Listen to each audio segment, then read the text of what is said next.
How's everybody doing today? Good to see everybody. I've missed y'all on our Friday meetings post-session. Glad to get back together with everybody. Thanks to Oklahoma, thanks to the media for being here.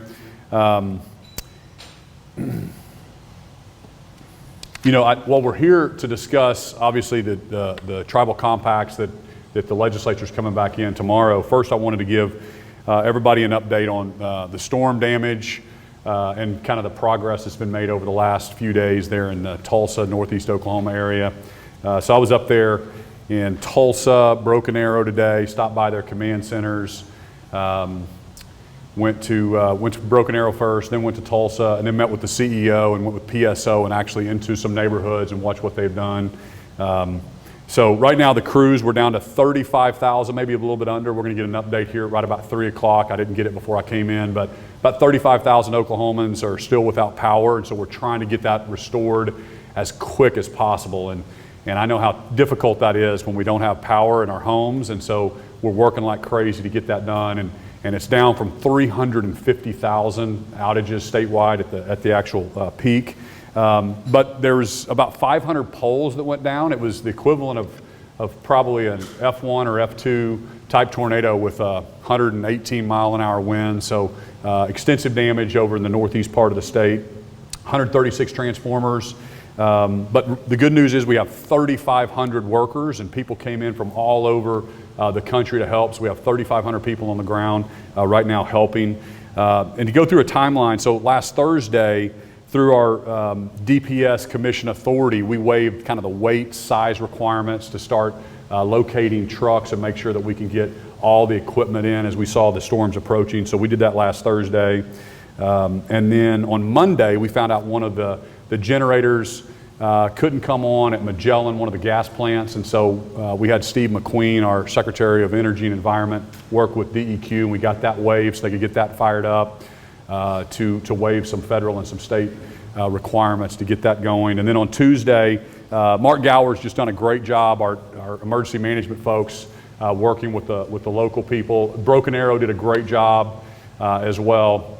But we've been assessing all the damage and getting through what counties have what impacts, and we have to gather all that data. And on Tuesday, we declared an emergency, and that allows us to start accessing some federal funds and do some paperwork.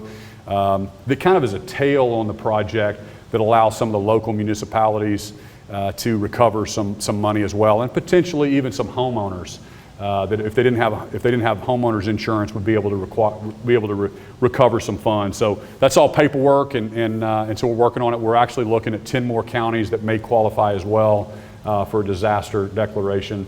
So we're kind of working through it. But right now we have 10 that we approved.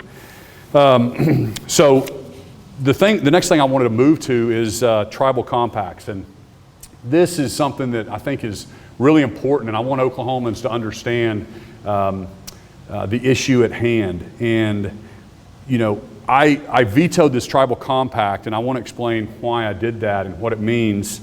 But first off, it's very important for everybody to understand and report on. There's 2 compacts. The one that I've issued to the tribe and offered to the tribes, and then there's a compact that the tribes have written and issued and sent to the legislature and asked them to override the governor's veto on. So these 2 compacts are almost identical in financially, so it's a 50-50 split between tobacco sold. The state reimburses the tribes for the tobacco sold in tribal smoke shops or gas stations on trust land. Last year, for example, we wired a little over $15 million to the Chickasaws and the Choctaws, respectively, in their tribal compacts. So we have offered them the exact same financial terms, 50-50 split for a 1-year extension. So what are the differences between the 2 compacts? The difference is really simple. On our compact extension that we offered, it simply says this, and we clarify that it's only on trust land, okay? That's the way Governor Keating had it. That's the way Governor Henry, Governor Fallon, and myself has it. The tribes don't want to sign that, in my opinion, or they would have already done it, and they're pushing for this compact that basically takes the definition of Indian country, and after the McGirt decision it has different consequences. It means it potentially could mean 42% of our state. That's why they want that compact signed. So I'm encouraging the legislature to not override that veto, and if it's really about a 1-year extension and a 50-50 term, they should sign the one that we've offered the tribes. 2 of the tribes have reached out, we've offered it. It's available really to any of the tribes that ask for that. So why is the definition of Indian country so important? So right now, the Strobel case, for example, the Strobel case needs to be reported on. Oklahomans need to understand this one for sure. It's before our state Supreme Court right now. And Mrs. Strobel was an Oklahoman who has native descent like I do. And she said she doesn't have to pay income tax. She lives in the Tulsa area, lives in a fee simple house, regular neighborhood, says she doesn't have to pay state income tax. The tax commission said, yes, you do. Of course, we all pay income tax. And it's now before the state Supreme Court. Here's what's interesting. All 5 tribes have sent a letter, or basically it's called a amicus brief, in support of Ms. Strobel, saying, of course, she doesn't have to pay state income tax. The problem with Oklahomans that we're going to have with this is you can't have a case where Kevin Stitt, before I became governor, I'm the CEO of my company, and I don't pay income tax, but I've got a single mom of a different race that has to, and yet our kids all go to Jenks High School, we all drive on the same roads, we all benefit from the same services. It's not going to work. We can't have 2 different systems. And so it's so important that we have one set of rules for the state of Oklahoma. So back to this case, the compact case, I just think it's really important for Oklahomans to understand this issue. And I'm doing everything I can and asking and trying to explain this. I explained it to the leadership of the legislature. Hey, you don't need to run this compact because I've actually offered this 50-50 split on a 1-year extension. Why are you doing this extension when I've already offered this? So again, I'm imploring the legislature not to override it. And my push for Oklahomans is share this with your friends and call your legislator. And if you want to expand the definition of potentially where the state would be obligated to pay compact fees for any gas station owned in eastern Oklahoma outside of trust land, then override the veto. But if you think it should be limited to trust land only, then you should not override this veto. So it's really that simple. I'll open it up to Q&A. Governor Stitt, will you commit to doing a one-on-one interview with Fox 25? Are you with Fox 25? I am. I'd be happy to do a one-on-one interview with Fox 25. So, Governor, the extension that you're offering the tribes, is that the same language that exists in the compacts now? It's the same language in the money part, so 50-50 split. So every tobacco cigarette carton that you sell, the state reimburses you for half of that tax. So that's the same. And it's a 1-year extension, so that's the same thing as the legislature / the tribes are proposing. The only difference is we're clarifying it's only on trust land. It's that simple. And we cannot allow the definition to be Indian country post-McGirt, because then they're potential. I'm a business guy. So the first thing I would do, and I don't begrudge, and here's another thing, I don't begrudge the tribes. This isn't Kevin Stitt versus the tribes or the governor versus the tribes. I have to think about what's best for all 4 million Oklahomans. That's who I'm elected to protect. And I don't even begrudge them for arguing for what's better for them. They're on that side of the table. You want your governor on this side of the table thinking about what's best for Oklahoma. So they're definitely pushing what's best for them. But I'll give you an example. First thing I would do is go make an offer and buy OnQ, for example, or buy Quick Trip, or buy this company, or buy these gas stations in eastern Oklahoma. As soon as I closed on that transaction, if I was the tribes, then potentially they're going to make the argument that now that's part of the compact, and we would have to start wiring every carton of cigarette made to the tribes in that situation. To get their way, how much money are we talking about? I have not looked at how much total tax revenue on cigarettes that we get, but it's going to be in the hundreds of millions of dollars.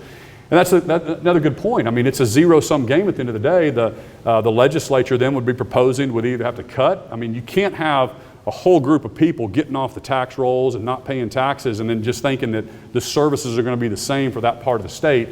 It's just so clear to me. But politics get involved. I hope that the legislature can hear me. I hope Oklahomans will call their legislator and say, this is what the governor's saying is right. He's fair on this issue. And, but you got to be involved. We have to have an informed electorate. We have to have people that understand what the issues are. And it's a no-brainer what to do. I tell Oklahomans all the time that if all 4 million Oklahomans could sit in my office on my couch and we could talk about the issue, if you're on the side of 4 million Oklahomans and the taxpayer, it's pretty simple what to do. Governor, there's a couple other bills that in the special session when they come back Monday, there's some discussions. The House was not happy that the Senate didn't hear a measure regarding judicial evaluation and statewide elected official pay. As a result, they did not hear 3 measures by the Senate. 2 of those, I wonder your opinion on. One of them is the money for the state question 781 fund, right, for mental health services, is to try to divert people from criminal justice. And the other one is the Oklahoma, the OK Pop Museum, which has received state money in the past, is not open for whatever reason, and it would be some sort of $18 million match if they raise this private money. The state would kick in $18 million. You're from Tulsa. Have you heard much about this, and do you have any advice for the legislature as they consider the Pop Museum and the other bill I mentioned? I really haven't. I saw some of those things the very last couple days of session. We saw those things flying around. I didn't know that was part of special session, whether they're going to re-bring those up or not. But as a general rule, you guys know me by now, and I'm really reluctant to spend the taxpayer money. I mean, I advocated for a tax cut so hard, still considering a special session. So as far as giving away money to museums, I'm going to have a problem with that.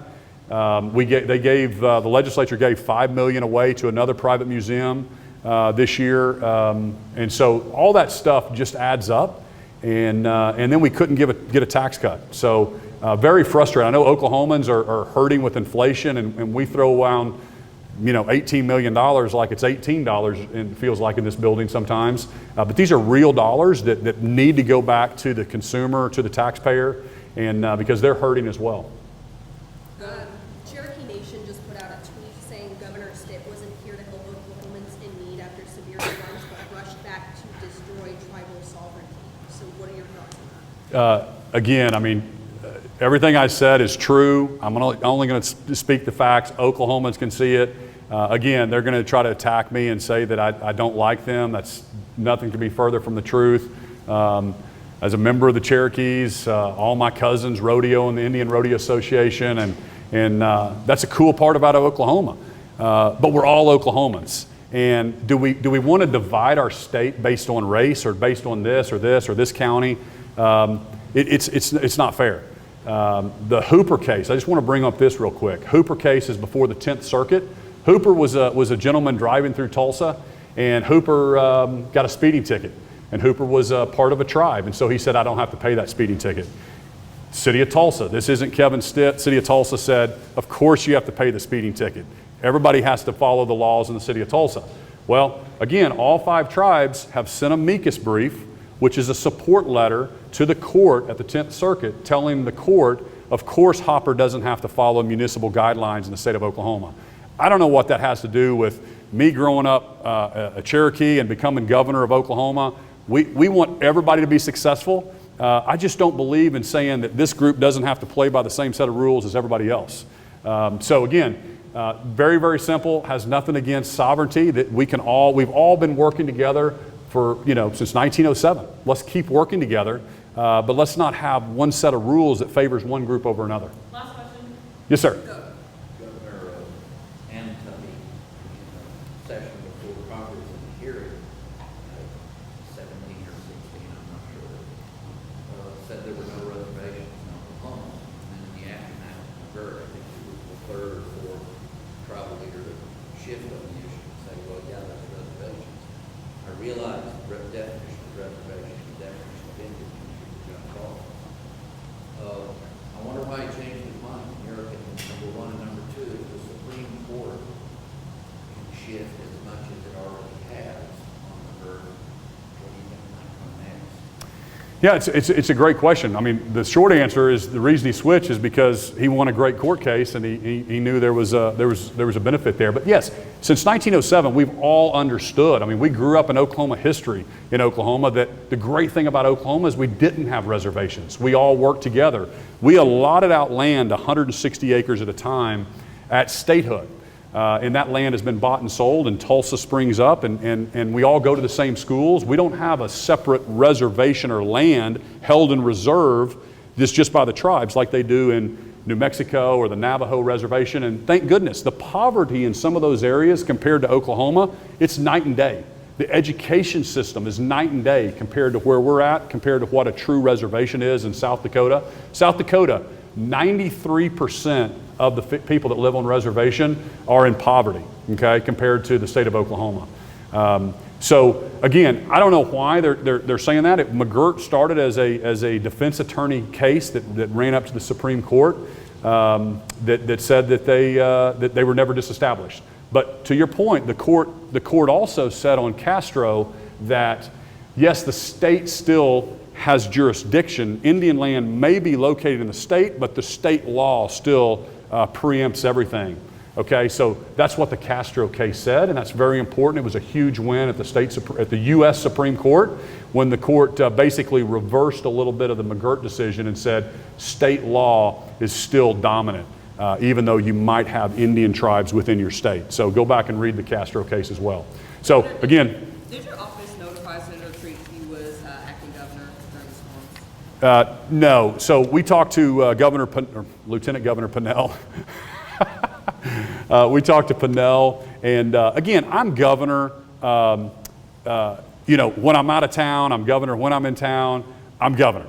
Okay. Our state constitution is back to 1907. So the reason this says this is important for Oklahomans to know. These things are written in 1907 when there wasn't cell phones, there wasn't the communication there was today, and so the governor would go for a month journey to D.C. on horseback, and so they had to have somebody in the state. But now with communication, I was on the phone the entire time, and but to sign an executive order, I have to be in the state. So Pinnell was willing to come back, so I was going to fly him back. But my team called and reached out to Treat and said, hey, will you sign the governor's executive order? We prepared it, we sent it to him.